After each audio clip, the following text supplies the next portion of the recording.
Bom, então dando sequência ao curso de biomateriais, hoje iremos falar sobre avanços nos tratamentos empregando novas tecnologias e vamos apresentar um encontro entre a ciência, tecnologia e aplicações em tratamentos de uma maneira geral. No decorrer do curso ou da aula, ficará mais claro quais serão essas aplicações. Foi convidado para a aula de hoje o professor Dr. Jonas de Carvalho, possui graduação em Engenharia Mecânica pela Escola de Engenharia de São Carlos da USP, mestrado e doutoramento em Engenharia Mecânica pela Universidade Católica de Louvain, na Bélgica. Atualmente é professor associado da Universidade de São Paulo e diretor do Centro de Engenharia Aplicada à Saúde, atuando nos últimos 20 anos na área de sistemas CAD/CAM e manufatura aditiva em aplicações na área da saúde em próteses personalizadas. No decorrer desta apresentação, ficará bem claro o que significam as siglas, por exemplo, CAD/CAM e outras que aparecerão durante a nossa conversa. Antes, eu sempre gostaria de lembrar a seguinte coisa, que quando se fala de biomateriais, nós temos que ter dois grandes conjuntos de entendimento. O primeiro é um material que vai ser empregado ser biocompatível. O que significa isso? Não apresentar toxicidade ou toxidez, ou seja, reações adversas quando em contato com o organismo vivo. E biofuncionalidade. A biofuncionalidade é o desenvolvimento para o qual o material foi planejado. Então, uma vez colocado principalmente esses dois conjuntos de preocupações que nós temos que ter com a aplicação de biomateriais, hoje vamos dar sequência e uma vez mais gostaria de dizer que agradeço muito a presença do professor Jonas de Carvalho, que é um especialista nessa área que é denominada ou de prototipagem rápida, ou de manufatura aditiva, ou de impressão 3D, 3D quer dizer em 3 dimensões, que também vamos procurar elucidar o que significa cada um desses termos. Então, professor Jonas, o que eu gostaria de saber inicialmente era que você desse uma ideia, é sempre geral e à medida que a aula vai caminhando, nós vamos explicando melhor. Qual a utilização ou como é feita a utilização dessas máquinas, principalmente no nosso caso, pensando-se em tratamentos relacionados com a saúde? Muito obrigado. Inicialmente, eu gostaria de dizer que é um prazer estar aqui comentando um pouquinho sobre o nosso trabalho. Nós iniciamos essa área de pesquisa há cerca de 20 anos atrás, quando ainda não se falava, como hoje, em impressão 3D, com a popularidade que nós temos hoje. Então, vimos todo esse processo inicialmente bastante complexo, que hoje a gente vê que está mais popular e bem mais simples de ser usado, e vimos também toda essa aplicação na área de saúde, onde nós desenvolvemos várias pesquisas, não é? E é um prazer estar aqui hoje com como já comentou o professor, com a facilidade ou com a maior amplitude que nós temos hoje de materiais. É possível nós incorporarmos esses novos materiais já aos processos de impressão 3D ou de manufatura aditiva, que é o termo mais acadêmico que a gente usa.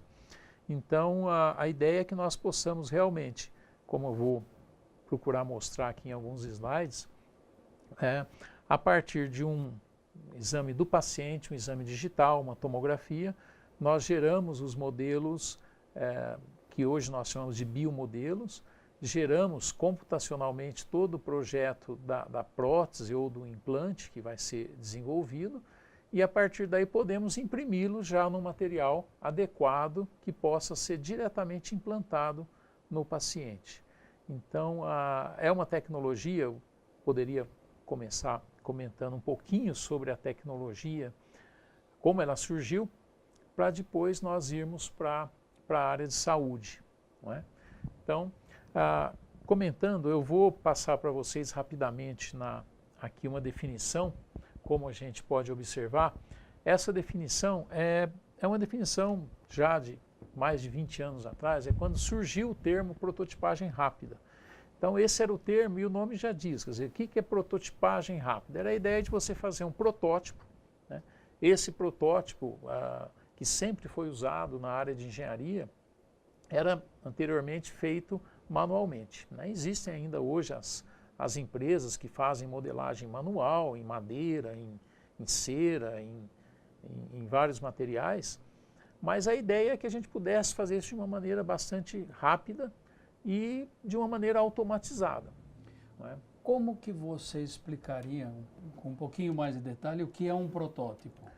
Que é para a gente entender depois como que isso vai virar uma peça para um determinado tratamento.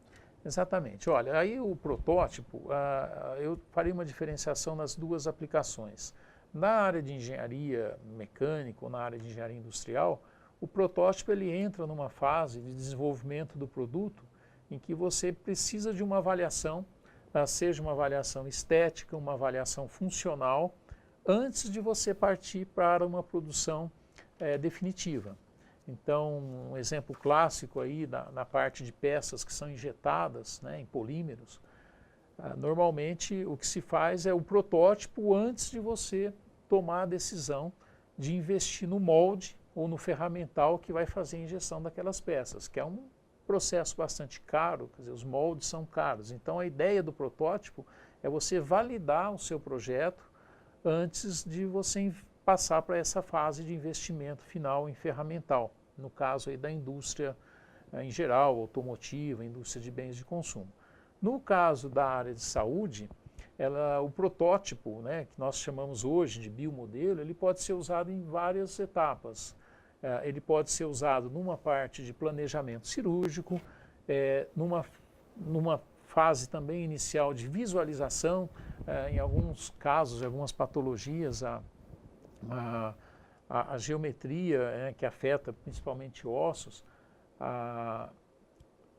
Nós temos hoje a tomografia computadorizada, temos uma série de recursos visuais em 3D, mas muitas vezes o cirurgião ele precisa daquele modelo físico para que ele possa fazer um planejamento, prever uma colocação de um implante ou um planejamento cirúrgico mais complexo, né? Então, nesse aspecto, o protótipo ou o biomodelo ele é bastante útil para que o cirurgião possa fazer esse planejamento cirúrgico e, eventualmente, até usar esse biomodelo como um modelo padrão para, a partir daí, gerar uma prótese que vai ser implantada no paciente. Okay? Lembrar sempre que, quando você pensa num tratamento, vamos pressupor uma cirurgia, se você pode fazer todo um planejamento antes, isso implica em várias coisas, mas dentre elas a previsibilidade da cirurgia e diminuição do tempo de cirurgia com sucesso. Exatamente. Que é, vamos dizer, em última análise, o que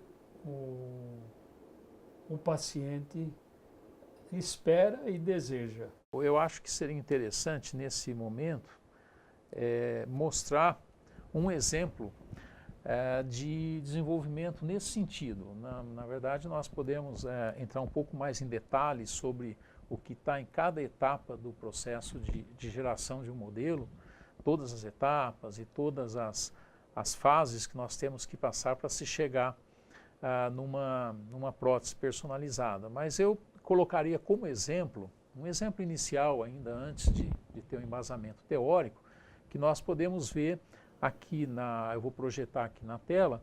Veja, nós temos aqui um caso de um paciente, né, aqui são várias fases. Então nós temos numa primeira imagem a tomografia do paciente. Essa tomografia ela é trabalhada num software adequado. Na verdade existem vários sistemas hoje disponíveis que nós podemos utilizar, e são feitas operações de espelhamento, operações geométricas no sistema, para que a partir daí nós consigamos gerar um protótipo que vá corrigir aquela falha. Essa tomografia dá uma imagem em 3 dimensões de como, vamos pensar, se é uma falha, como aquela falha seria. Exatamente. Eu poderia talvez mostrar uma imagem de uma tomografia.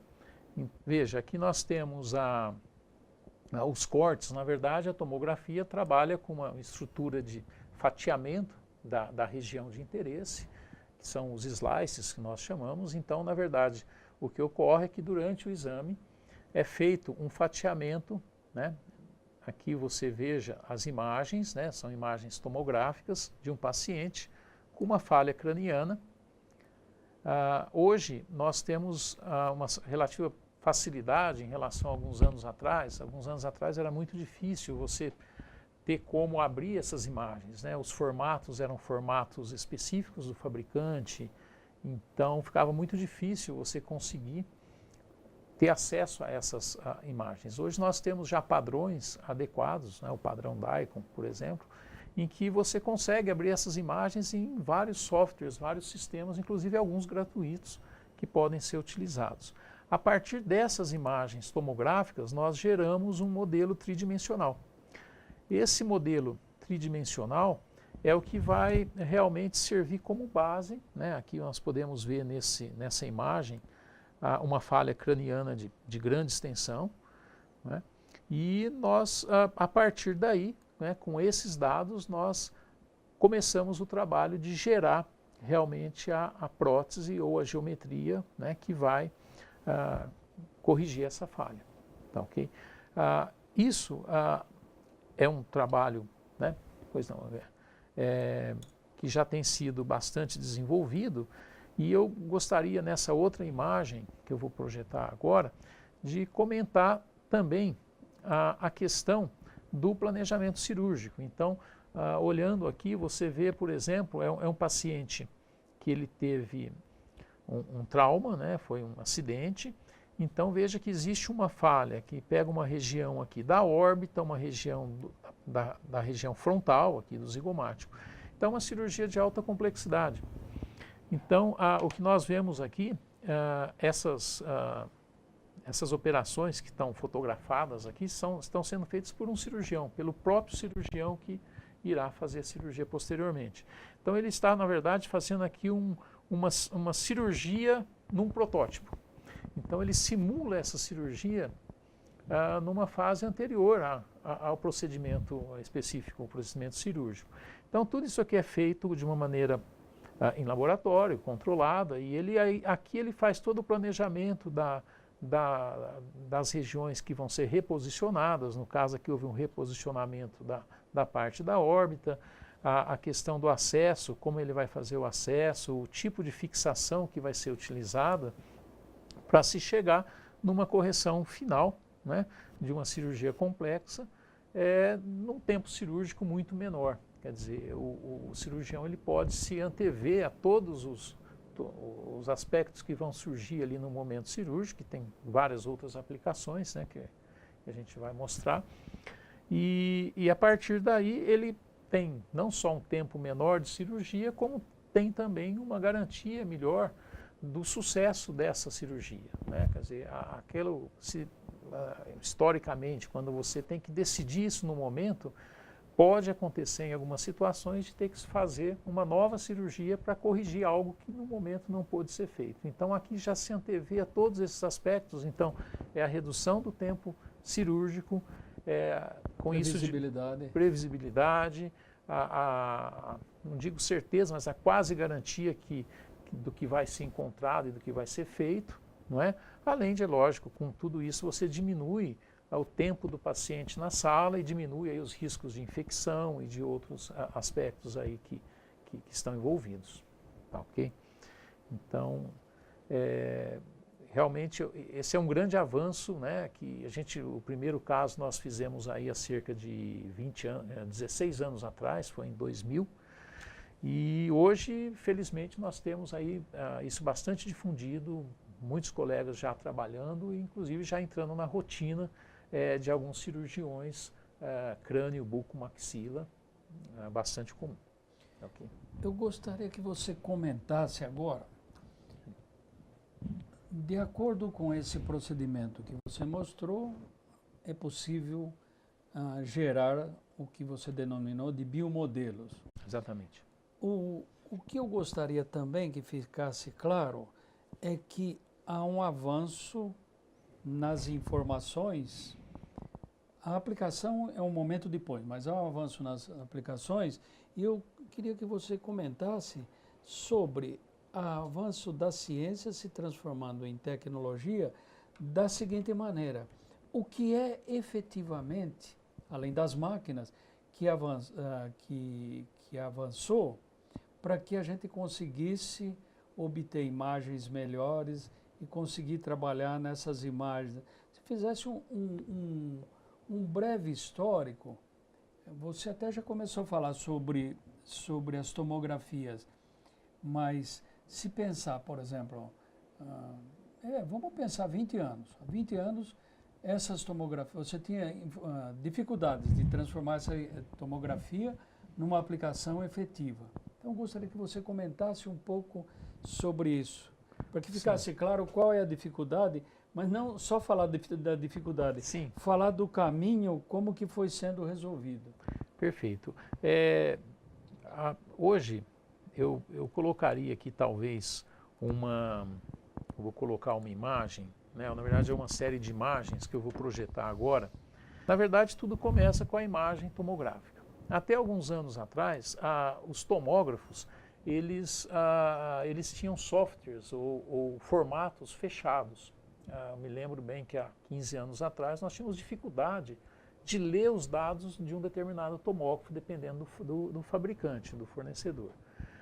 Isso já melhorou também nesse período com o estabelecimento de padrões. Né? Então, hoje nós temos todos os tomógrafos, eles geram as imagens num padrão universal, e isso permite que outros desenvolvedores de softwares possam ler os dados de qualquer tomógrafo. Né? Então, isso é uma das grandes facilidades. Isso facilitou, olhando a nossa figura agora, esse trabalho de processamento da imagem. Né? Porque antigamente, assim, no começo dos anos 2000, nós tínhamos a imagem tridimensional no tomógrafo e ficava restrito àquele equipamento, aquele dispositivo, aquela configuração de dispositivos. Hoje você pode pegar, né, retirar essa imagem e trazer para um software que roda num notebook, por exemplo, né, ou num computador, desktop, etc. Então, esse é um dos grandes avanços, você ter acesso à imagem. A partir daí... Nesse momento, pouco importa se a imagem vem para uma aplicação na área da saúde, biomateriais, sim, como para uma aplicação na indústria de uma maneira geral. Sim, sim. Na verdade, uma vez que a gente conseguiu ler a tomografia, ler os dados digitais e transformar num formato, né, um formato próprio, que é o formato que a gente usa nos programas, que é o formato STL, aí é independente da aplicação. Né?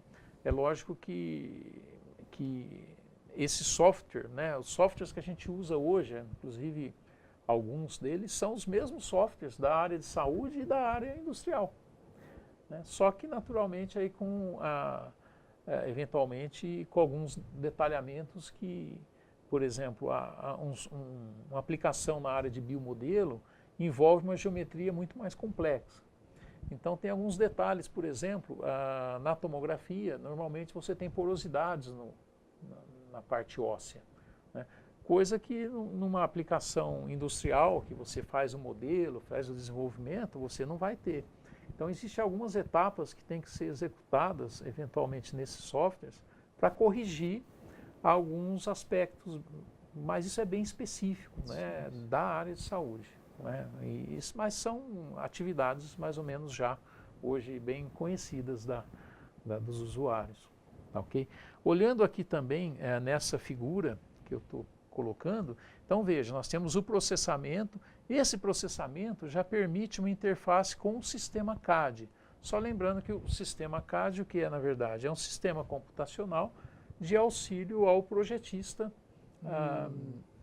em geral. Na verdade, o sistema CAD ele surgiu inicialmente na área de engenharia, né, os sistemas CAD. Então nós temos aí, eu acho que todos conhecem aí o AutoCAD, que é antigo já, tem mais de 30 anos, né, um dos primeiros. Só que os sistemas CAD inicialmente eram sistemas CAD bidimensionais, você trabalhava com desenhos planos, né, com vistas. Nos últimos, a partir do final dos anos 80, né, dos anos 90, se começaram os sistemas CAD tridimensionais. Então hoje os sistemas CAD são usados para projetos tridimensionais na área de engenharia, são usados na arquitetura, por exemplo, para muitas vezes até simulações de construções, de edifícios, etc., né? Na área naval, aeronáutica. Então, hoje os sistemas CAD estão bastante difundidos. E, como eu estava comentando, quer dizer, a partir do momento que a gente teve acesso aos dados da área médica, aos dados digitais, nós podemos incorporar isso nos sistemas CAD. E, a partir daí, é possível fazer o projeto dessas peças ou até um planejamento virtual num sistema desse tipo. A gente pode planejar virtualmente a colocação da prótese. Eu vou mostrar rapidamente aqui também um exemplo. Eu vou jogar aqui na tela novamente. Nós temos um exemplo aqui nós já não estamos mais no software que lê a tomografia. Isso aqui, o que nós temos aqui, já é um software CAD. Então esse software CAD, veja, ele abriu os dados que vieram da tomografia, não é? E a partir daí nós podemos trabalhar em cima desse modelo, que agora vamos chamar um modelo CAD, né, advindo da tomografia, e podemos a partir daí gerar, por exemplo, a peça ou um modelinho computacional da prótese que vai cobrir essa falha. Então, olhando aqui, veja, nós temos a peça, né, na verdade estamos chamando de peça, mas aqui na verdade já é o modelo geométrico da prótese que vai ser usado para suprir essa falha específica, não é? Então, esse avanço é que realmente é o diferencial do que a gente tem hoje, quando você trabalha com essa geração de biomodelos, planejamento cirúrgico, geração de próteses personalizadas. Não é? E daí nós vamos para a parte de impressão 3D, né, porque uma vez com todo esse, né, arsenal de geometria e de cálculos que nós fizemos, nós podemos imprimir isso aí, né, que é o outro grande avanço, porque até alguns anos atrás as peças tinham que ser trabalhadas com ferramentas, né, ou usinadas em máquinas, né, tipo fresadoras. E a dificuldade disso é que geometrias mais complexas a gente não consegue usinar com ferramenta, né, dependendo da geometria. E a impressão 3D ou a manufatura aditiva, como nós chamamos, ela permite que você faça qualquer geometria, em princípio, né? Então, por mais complexa, ela pode ter superfícies côncavas, superfícies reentrantes, que seriam quase que praticamente impossíveis de serem feitas num processo de usinagem. Você consegue fazer essas superfícies ou essas geometrias num modelo. Eu vou rapidamente aqui mostrar para vocês alguns exemplos na área de saúde. Então veja, são geometrias de face, bastante complexas. Aqui. Essa aplicação é muito interessante também, que é, na verdade, uma aplicação na parte de guias para implantes dentários. Então você faz um planejamento cirúrgico, isso já é uma tecnologia bastante conhecida, de colocação desses implantes. E aqui você tem, na engenharia mecânica, nós diríamos que é uma máscara de furação. Na verdade, é um posicionador que você coloca isso aqui no paciente e você já tem aqui uma guia para fazer o posicionamento dos implantes, não é? Esses modelos... Onde vai ser colocado o implante, inclusive com angulação Exatamente. desejada. Exatamente. Essa angulação ela pode ser toda planejada no ambiente virtual. Hoje já tem softwares específicos para a área dentária, que aí, na verdade, o que nós precisamos é uma tomografia com uma precisão um pouco melhor, dado a dimensão, né, que nós trabalhamos. Mas hoje já existe, inclusive, nanotomógrafos, em algumas situações podem ser usados. Mas aí, a partir daí, a gente se faz todo esse planejamento virtual, indicando aí a angulação, a posição, a profundidade, não é? E modelos, eu trouxe aqui também, vou mostrar para vocês. Isso aqui é um modelo, um trabalho que nós estamos desenvolvendo, né, para grandes cirurgias reparadoras em mandíbulas, né? Então veja, especificamente esse modelo aqui é um modelo do paciente real, né? Então aqui tem algumas marcações, essas marcações foram feitas pelo cirurgião bucomaxila, e veja que é uma situação em que você, né, nós chamamos de hemimandíbula, quer dizer, nós não temos uma parte da mandíbula. Então, para esses casos, nós não temos uma solução hoje comercial. Nós temos aí as próteses de ATM, próteses de articulação, mas que normalmente elas trabalham mais na região da articulação, né? E nesse caso aqui nós não temos uma solução pronta, né? E especificamente por se tratar de mandíbula, é um caso um pouco mais complexo do que uma falha craniana, porque a falha craniana você simplesmente fecha aquela falha.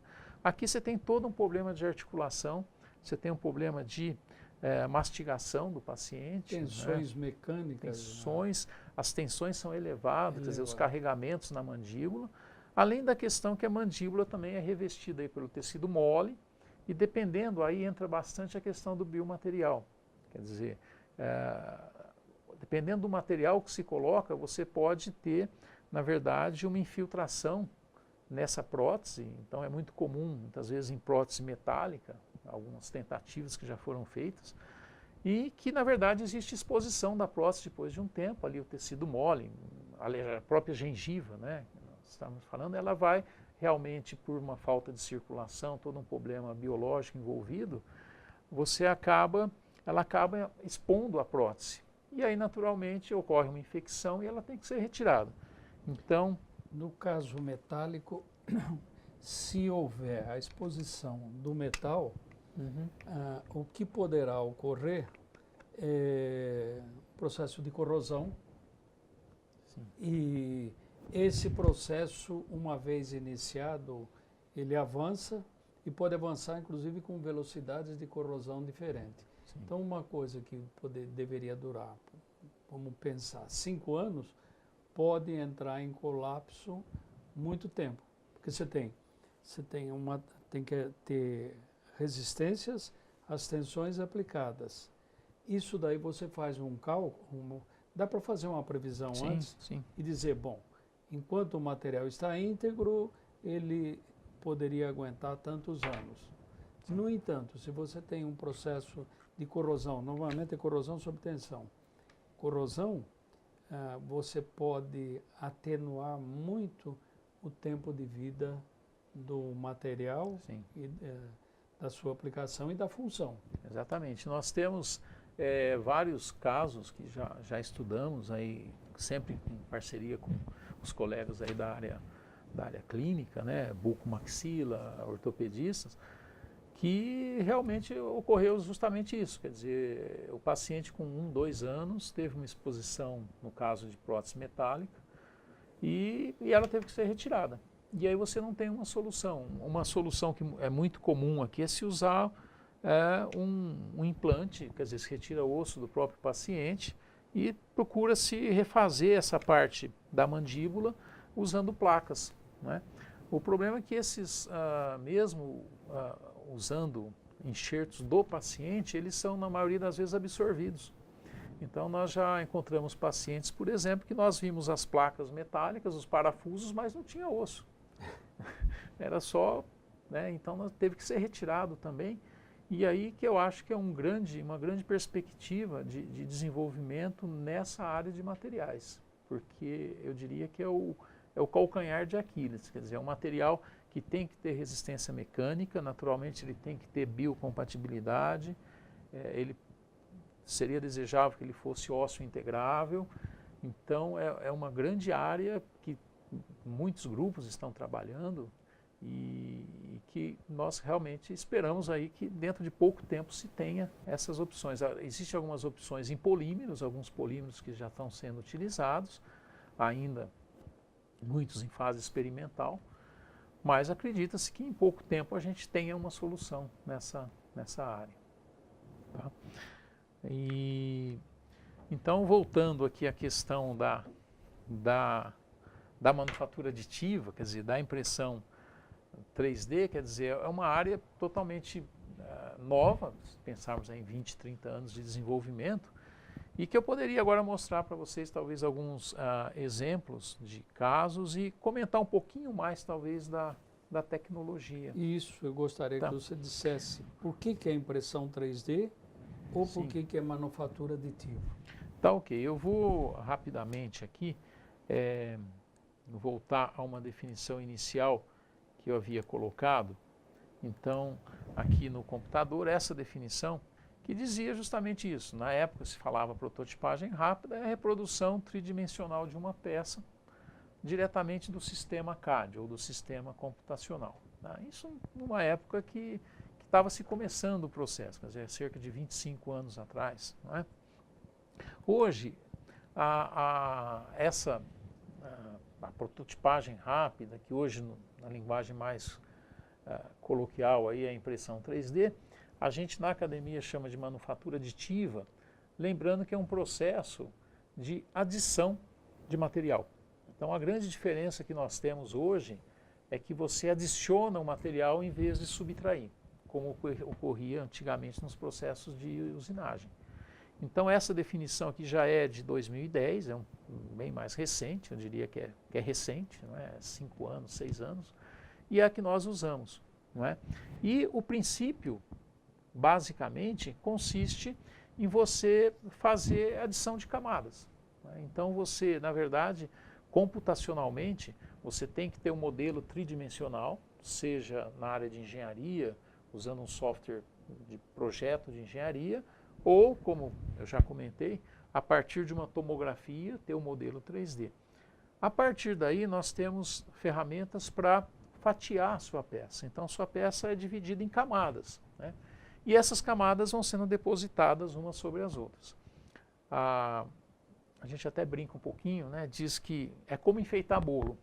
Na verdade, o cabeçote de deposição é como se nós estivéssemos enfeitando o bolo, né? Então, coloca-se uma plataforma, faz-se uma camada, essa plataforma desce, né? Depende aí do processo, mas normalmente ela desce e se faz outra camada até se chegar na geometria final tridimensional. É lógico que tem certos detalhes que eu vou rapidamente comentar da etapa toda, né? Então, mostrando aqui computacionalmente, você tem sempre o primeiro, eu coloquei aqui como sistema CAD, mas com aquela ideia que o modelamento 3D ele pode ser num software CAD usual de engenharia ou vir daqueles modelinhos que a gente mostrou da tomografia. Então, nós já temos aí os pacotes que fazem isso. Usamos um formato que é chamado formato STL. Tá? Esse formato STL é um formato na forma de triângulos. Na verdade, ele pega a sua peça e divide em triângulos. Né? Na verdade, triângulos na superfície externa e na superfície interna. Por que isso? Para tornar todo o processo independente do sistema CAD em que o modelo foi gerado.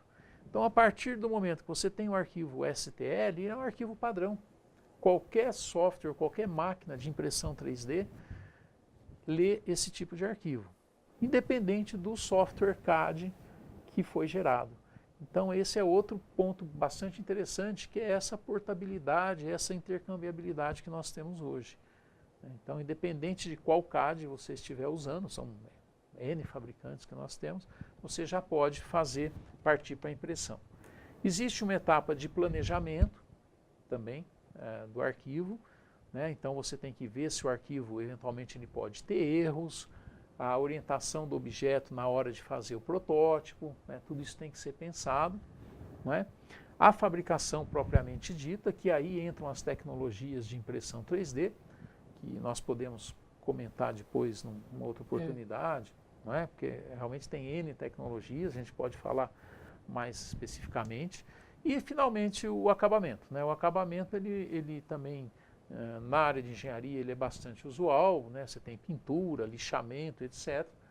E aplicado na área de saúde, aí depende muito de qual material ele foi fabricado. Quer dizer, pode ter um acabamento também, se for algum implante metálico, alguma coisa, mas se for feito, em alguns casos, se usa alguns polímeros, né, ele pode sair quase que já na sua forma final para o implante.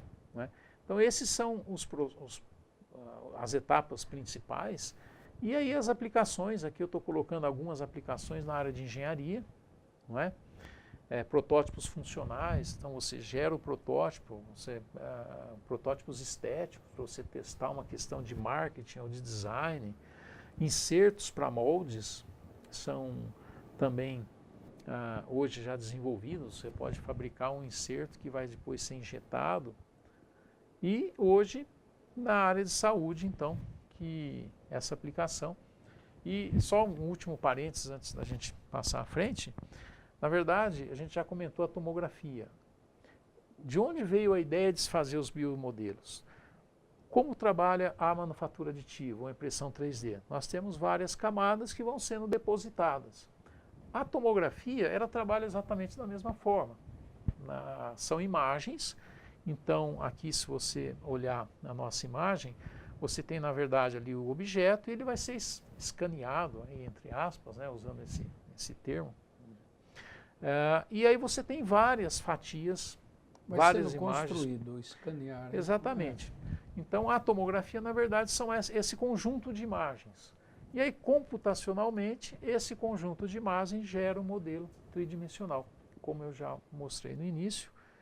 Então o processo em si é muito parecido, né? Se nós pudermos pegar as fatias da tomografia, gera um modelo 3D e, na verdade, posteriormente eu fatio novamente esse modelo para fazer a impressão tridimensional. E aí qualquer geometria é possível de ser feita. E qual foi o grande avanço nisso daí? Se você pegar, porque prototipagem rápida já é uma coisa, vamos dizer, não sei se poderia dizer, mais antiga. Sim. Qual foi o grande avanço? Então, hoje na engenharia. Na engenharia. Nos biomateriais a gente fala depois. Eu acho que a gente, assim, a questão do avanço, né, hoje a gente tem coisas muito,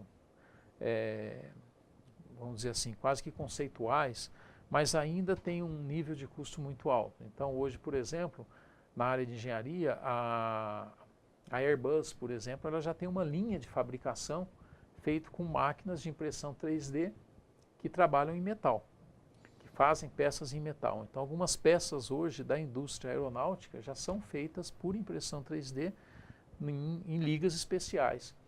E só que ainda isso aí é um pouco caro, quer dizer, essas máquinas estão da ordem de 400, 500 mil euros. Né? Então, são máquinas muito caras. Pensando na impressão 3D, nessa popularidade que nós temos hoje, o que acontece? No começo dos anos 2000, você não conseguia uma máquina que tivesse um custo menor do que 100, 150 mil dólares. Tá? Hoje, nós conseguimos comprar uma impressora 3D para trabalhar com polímero, não com metal, mas com polímero, que já é uma aplicação bastante grande, a partir de 3 mil reais, 4 mil, em algumas máquinas muito boas, aí na faixa de 10, 12, 15 mil reais, e daí para frente. Não é? Mas você consegue hoje máquinas com preços relativamente assim, muito baixos, além de dá a possibilidade, em alguns casos, de você comprar um kit e construir a sua máquina. É lógico que existem aspectos aí de precisão e etc., né? Mas hoje isso aí é o avanço de você popularizar essa tecnologia. Mas né? o software, eu queria um pouquinho numa outra direção. Sim. O grande avanço foi o software. Ah, sim, também. É. Não sei Na se verdade, pode as coisas, ser- as coisas caminharam caminharam juntas, né? Porque ao mesmo tempo que você tem agora a tecnologia mais disponível, por uma questão de custo, de facilidade, né? O software também, né? Eu Os gostaria que você softwares. explicasse numa linguagem um pouquinho menos técnica isso aí. Geramos a imagem Sim. e aí essa imagem vai ser passada ou fornecida para a máquina ou para a impressora e sendo transformada numa peça. Se Sim. pudesse clarear um pouquinho mais falando da questão do software. Então, a questão do software, ele é realmente hoje de uso assim, hoje existem inclusive softwares livres, gratuitos, então hoje basta você procurar aí na internet, você encontra uma série de softwares que estão disponíveis, não é? Então, por exemplo, uma facilidade, até alguns anos atrás, você tinha impressora e você tinha que ter o software específico muitas vezes, né? Por exemplo, eu vou mostrar aqui esse exemplo aqui. Esse aqui é um software livre, né? Eu tomo a liberdade aqui de mostrar, tá? Então é um software que você encontra aí na internet, né? E aí, quando a gente olha aqui, por exemplo, né? Nas configurações do software, ele é em inglês, infelizmente a gente só tem a versão em inglês, mas não é um problema. Você tem um item aqui que está escrito printers. Então nessas printers aqui já entram praticamente todas as tecnologias principais que você pode estar usando para gerar os dados para impressão 3D. Né? Print quer dizer impressão. Exatamente. A tradução da palavra printer nesse... No caso aqui, nesse o printer são as impressoras 3D. São as impressoras 3D. Então a gente hoje tem essa facilidade de software também, porque até alguns anos atrás, a gente que já trabalha nessa área aí há um bom tempo, a gente tinha dificuldades até mesmo comprando um software, pagando um valor alto, até de instalação do software. Não era qualquer computador que rodava, era difícil, tinha problema de licença, ele vencia a licença, ele parava de rodar. Quer dizer, hoje, além do software hoje ter ficado muito mais simples de ser usado, eu já vi, há pouco tempo eu vi crianças aí de 8, 9 anos usando software para impressão 3D, não é? Existem algumas aplicações, por exemplo, na Europa já existem algumas confeitarias que têm máquinas de impressão 3D e eles imprimem, por exemplo, um doce, um bolo, um chocolate, já sorvete, né, ali na hora para o cliente, não é? Então, assim, tal a facilidade de uso desses softwares. Então, são realmente muito fáceis de serem usados e tem um acesso também muito simples. Quer dizer, a maioria uma boa parte são gratuitos, você pode baixar da internet e alguns são, inclusive, código aberto. Quer dizer, quem conhece um pouco mais de programação pode se associar a um desses códigos abertos e desenvolver o seu próprio software, que é outra coisa muito interessante também. Né? Tá bom?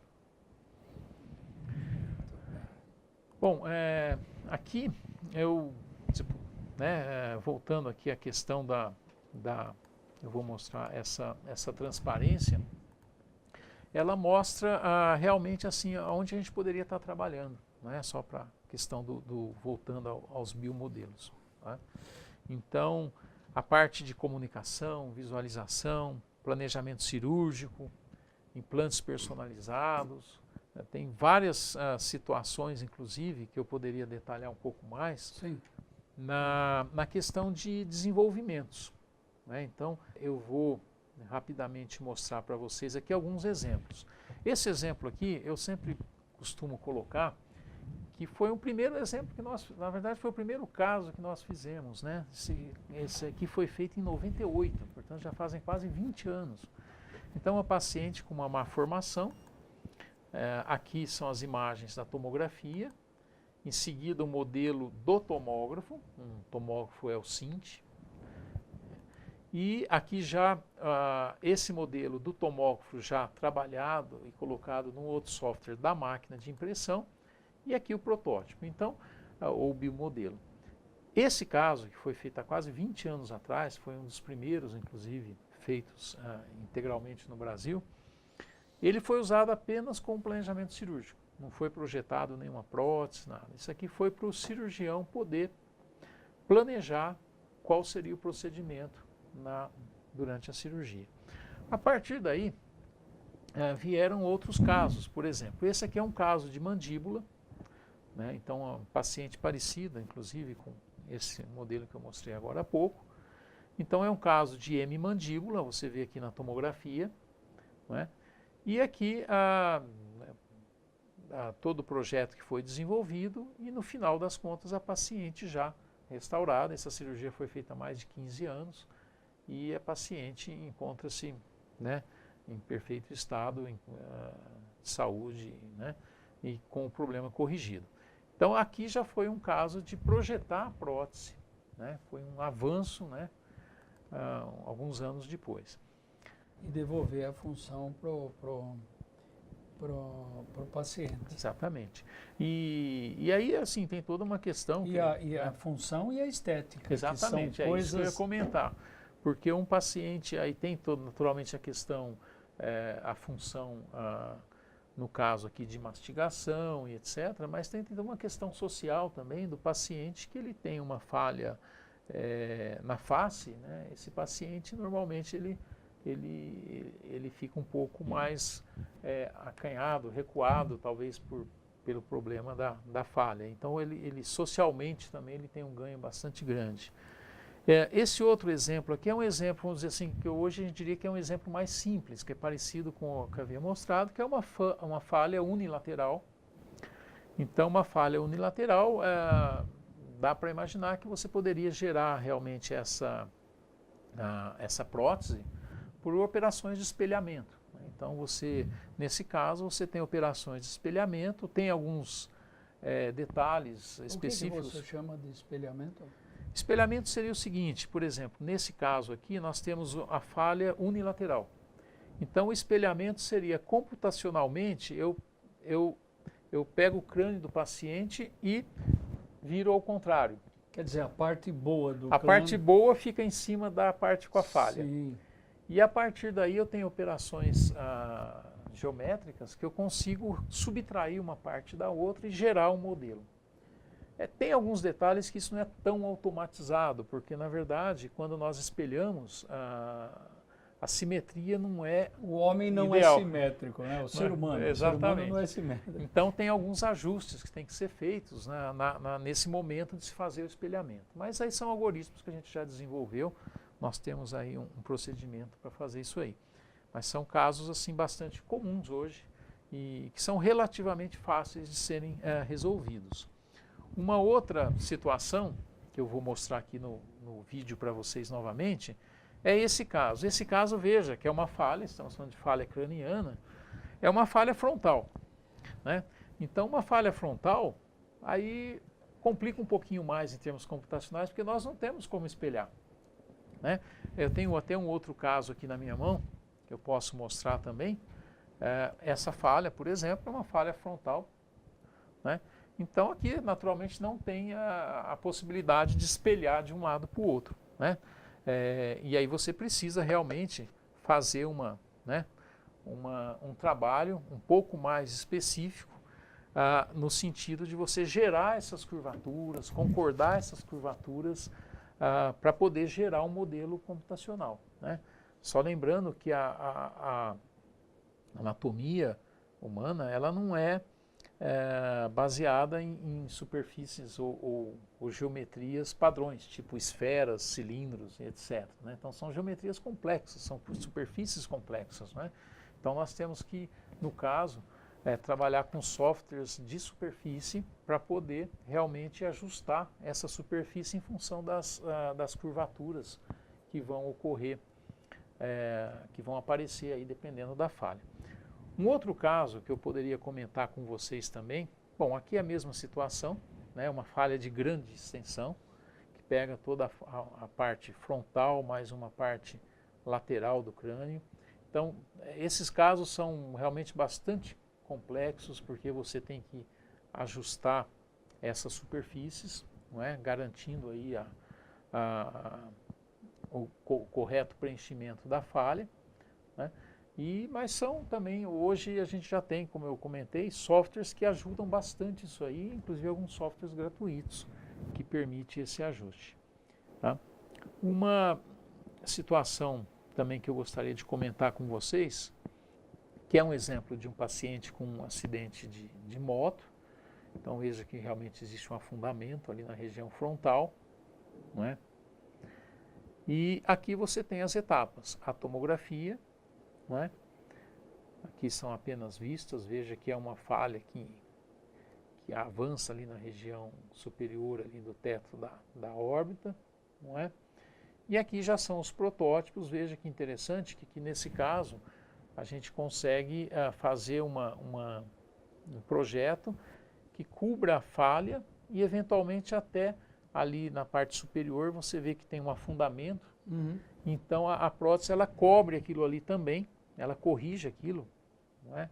Talvez não dê para ver muito claramente na imagem, e vou passar rapidamente essas imagens, mas aí o paciente já recuperado com alguns dias de cirurgia, né? Então hoje a gente tem assim realmente grandes avanços nessa área, pela facilidade de acesso, ao software, aos equipamentos, não é? E a rapidez Exatamente. desse planejamento. Exatamente. Isso é importante Exatamente. para quem está nos assistindo saber que... Uma outra aplicação, aqui eu não tenho imagens, mas é um trabalho que a gente tem feito atualmente, que é para alguns tipos de patologia, que o paciente muitas vezes tem um tumor ósseo, e o procedimento usual é faz-se uma cirurgia, retira-se esse tumor e depois faz-se uma colocação de uma prótese, não é? Hoje a gente tem trabalhado também no planejamento virtual dessa cirurgia, de tal maneira que o cirurgião ele já faz numa única cirurgia, ele já retira a parte afetada, né? E aí nós trabalhamos aí com algumas artifícios, algumas máscaras, vamos dizer assim, máscaras de corte, né? Então a gente já na tomografia dimensionamos o que vai ser retirado, já projetamos como se fosse uma máscara para o cirurgião poder fazer essa retirada e já fazemos a prótese que vai ser colocada naquele local. Então você substitui duas cirurgias, né, que seria uma de retirada e uma de colocação, por uma só.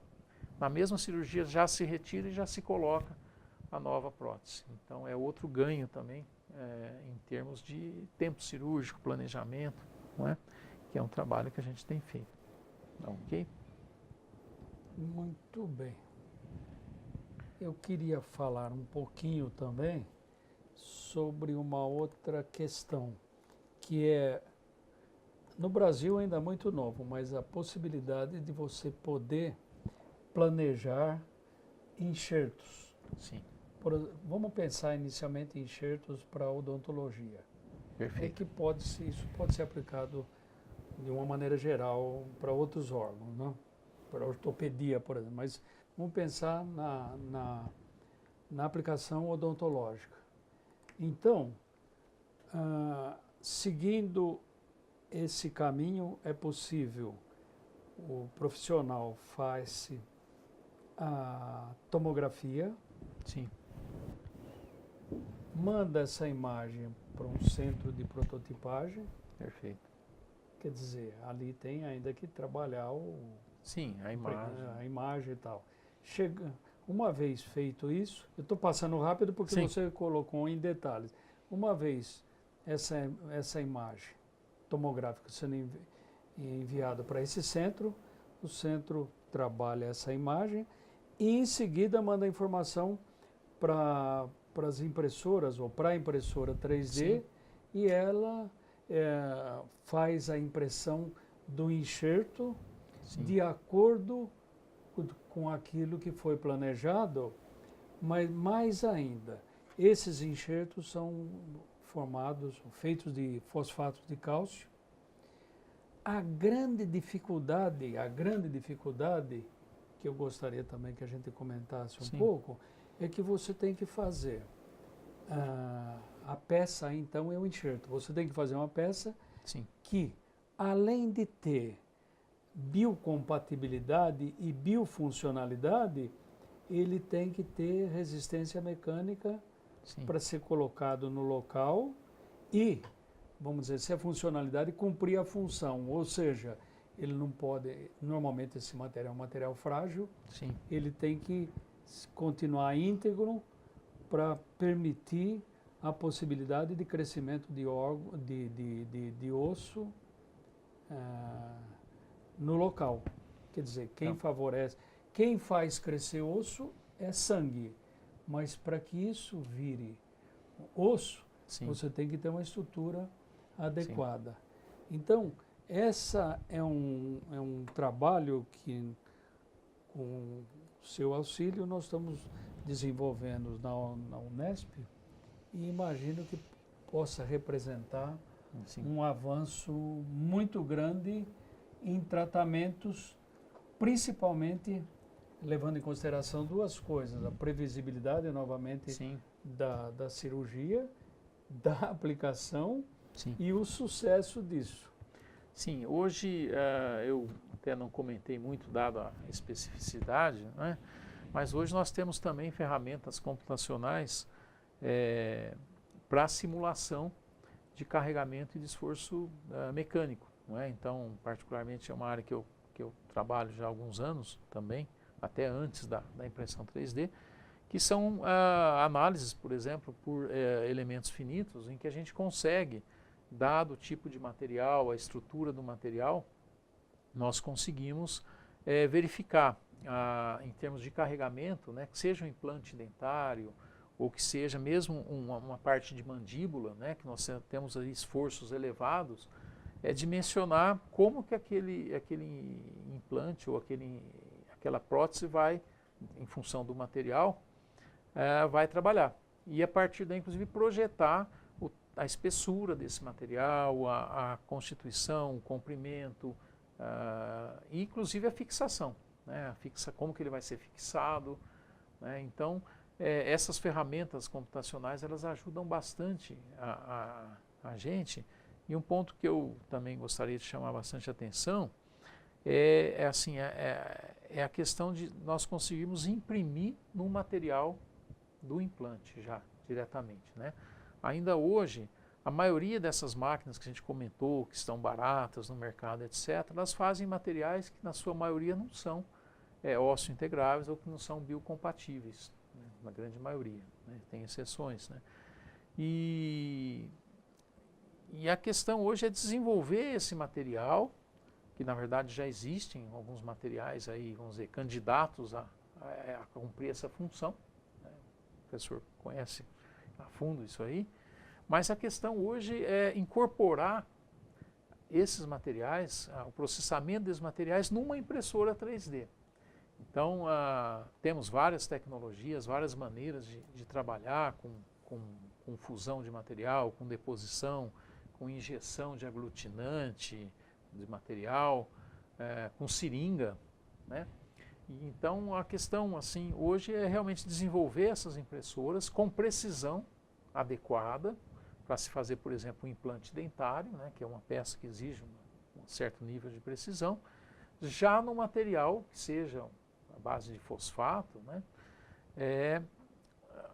de maneira que a peça, ou a peça que seria, no caso, o implante, já saia pronto, né, já para esterilização e colocação.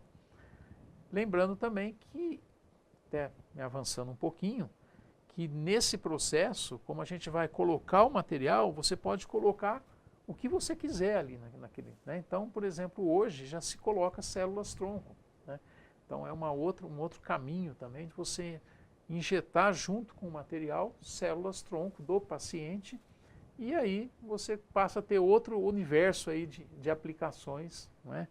Que realmente assim a gente acredita que nos próximos 10, 15 anos estejam já bastante, praticamente comerciais, né? Vamos diminuir esse tempo aí, talvez Tá. para os próximos 5 anos, com a velocidade Sim, com tomara. que está avançando e, sobretudo, a velocidade do entendimento nosso. Sim. Que eu vi que no início eu achava muito difícil a gente entender como é que um processo desse pudesse chegar para uma aplicação na área de biomateriais, porque a grande preocupação era sempre a aplicação vamos chamar, na indústria. E o que eu tenho visto é que vamos chamar de migração da indústria, sim, ou para a indústria de biomateriais, ou para a área da saúde, está sendo bastante rápido, porque você tem um aprendizado que você não tem que desenvolver, sim, a gente tem que fazer certas adaptações. Né? E eu queria terminar essa conversa falando em duas coisas. Uma delas é a seguinte, que eu ainda acho que a grande limitação, uma das primeiras aulas aqui eu falei bastante sobre isso e agora eu vou retomar. Qual é a grande limitação de qualquer aplicação na área de biomateriais? Eu vou dizer qual é. É o material.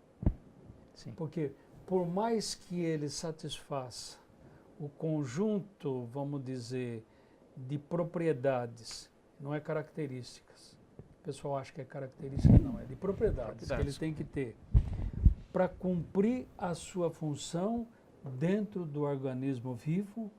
Ele ainda é a grande, vamos dizer, eu não diria empecilho não, porque nós estamos, é um processo de aprendizagem que eu penso que não terá fim, mas ainda o grande problema é o desenvolvimento desses vamos chamar inicialmente de materiais, sim, que vai ser aplicado. Então, essa é uma questão aberta que todas as aulas, à medida do possível, eu voto e chamo a atenção.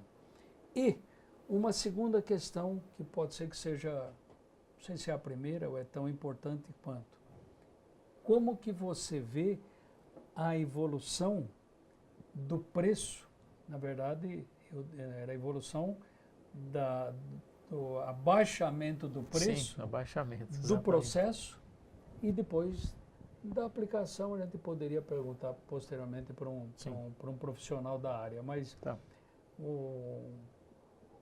como que você vê como ficará o preço disso para os próximos anos aí? Hoje, como eu disse, né, assim, quando a gente fala, focando agora, a gente já comentou que na área de engenharia realmente houve uma redução de custos, etc., mas numa boa parte das vezes se usa como protótipo, né? Agora, focando um pouco na área de saúde, existe, o que acontece? Existe ainda uma necessidade de regulamentação, né? Então a própria Anvisa, ela já tem grupos trabalhando, né? Trabalhando inclusive na certificação das chamadas próteses customizadas, né? Então hoje existe uma necessidade da própria Anvisa regulamentar essas próteses personalizadas, né?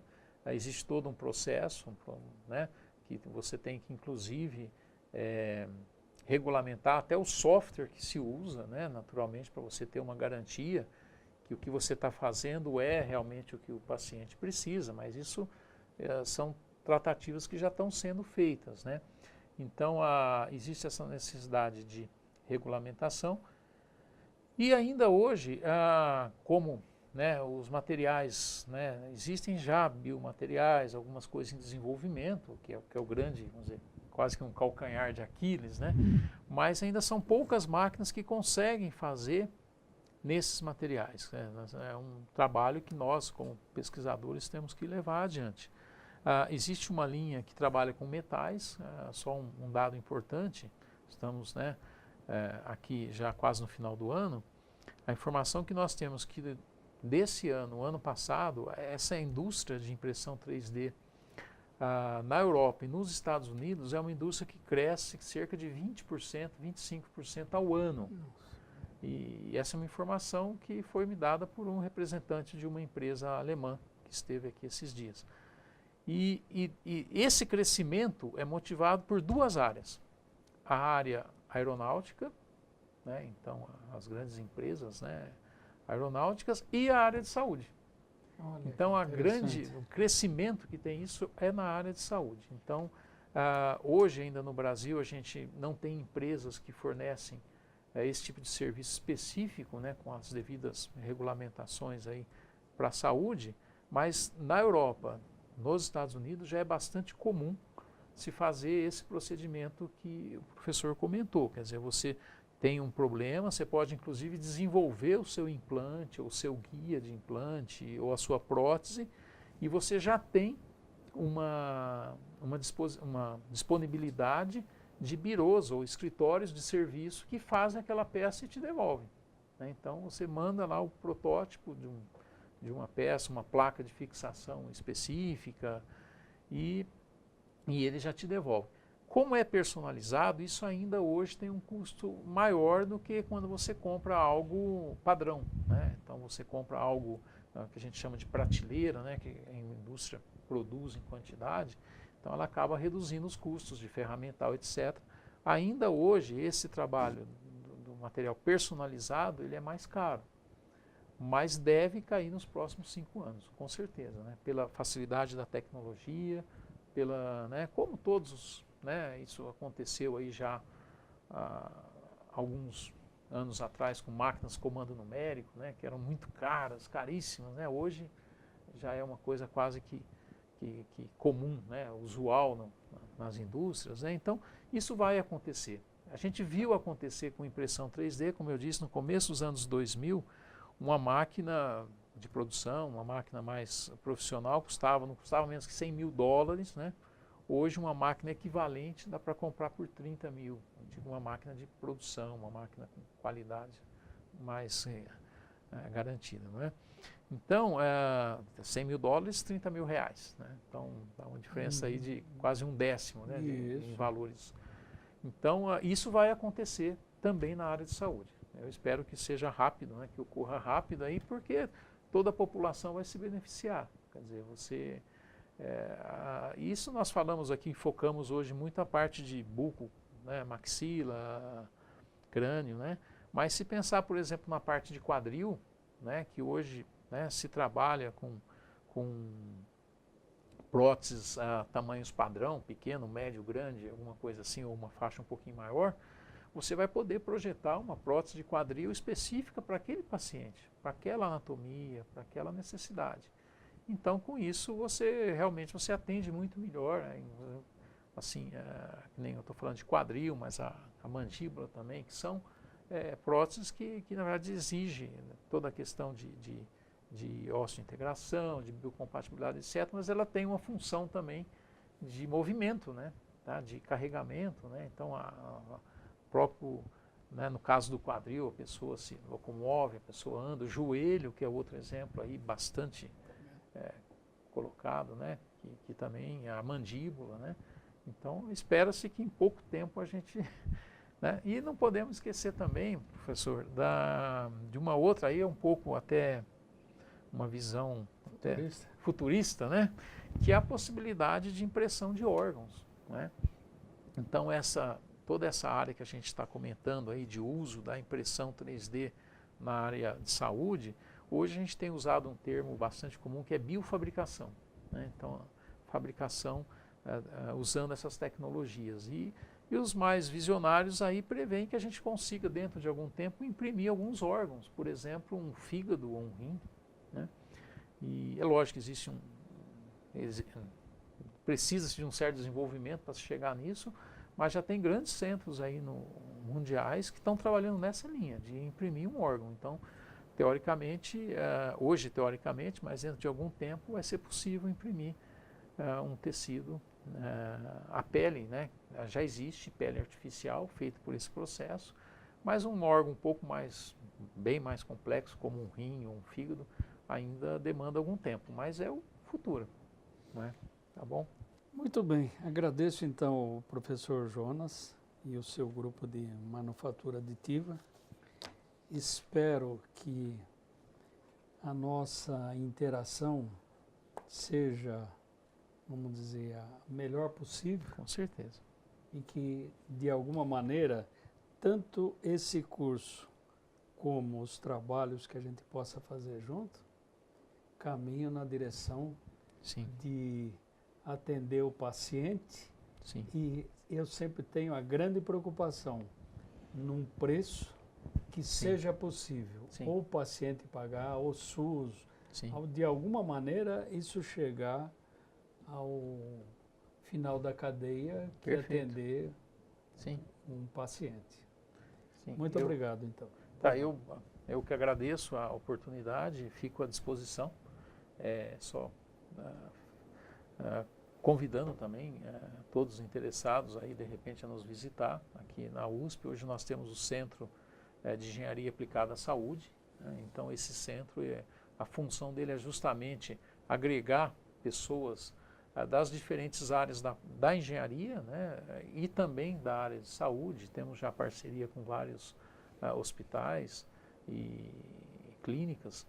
Então, estão todos convidados, a gente fica à disposição. E eu agradeço a oportunidade, professor, de nos ter convidado e poder falar um pouquinho sobre o nosso trabalho. Muito obrigado. Muito obrigado.